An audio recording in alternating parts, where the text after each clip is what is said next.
बिस्मिल्लाहिर्रहमानिर्रहीम। फरमान मुस्तफ़ा सल्लल्लाहु ताला अलैहि वसल्लम, जो जुम्मे के दिन मुझ पर दुरूद शरीफ पढ़ेगा, क़यामत के दिन मैं उसकी शफ़ाअत करूँगा।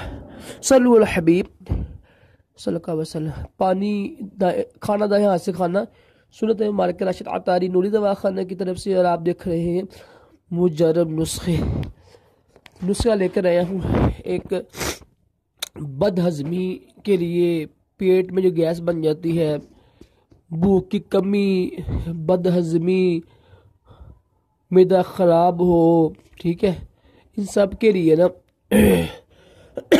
बहुत ही मुजर्रब ये नुस्खा है।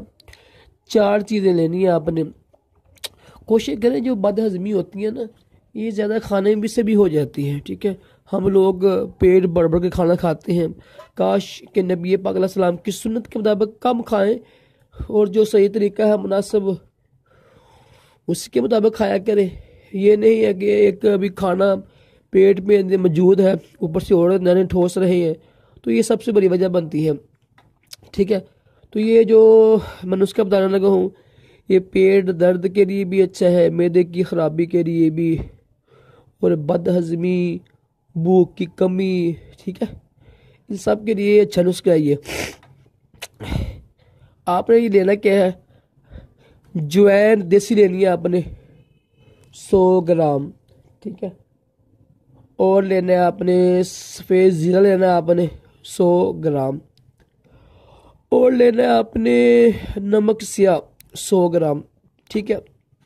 और एक चीज़ है नुशादर, वो लेनी है आपने 50 ग्राम। सबको बारीक सफ़ू बना लीजिएगा, बारीक पीस लीजिएगा, बारीक ग्राइंड कर ले बारीक।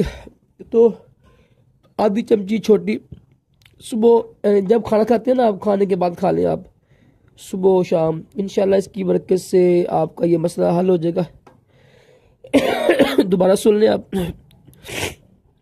जिनको बदहज़मी हो, भूख की कमी हो, मैदा सही ना हो, पेट में दर्द भी हो, तो वो 100 ग्राम देसी जवैन, 100 ग्राम सफ़ेद ज़ीरा, 100 ग्राम नमक स्याह, ठीक है, 3 चीज़ें लेके 100 ग्राम, तो 50 ग्राम इसमें डाल लीजिएगा आप नुशादर। ये सब सूप बनाकर जब भी खाना खाएं तो खाने के बाद आधी चमची, कोशिश करें नीम गर्म पानी के साथ आप इस्तेमाल करें, क्योंकि आज ये मौसम सर्दी है, तो नीम गर्म पानी के ना साथ इस्तेमाल करें कि इंशाल्लाह ज़्यादा फ़ायदा होगा आपको। बहुत ही मुजर्रब है और नुकसान नहीं है। ये आम चीज़ें होती हैं, पेट के लिए अच्छी चीज़ें हैं ये। सल्लु अला हबीब सल्लल्लाहु अलैहि वसल्लम।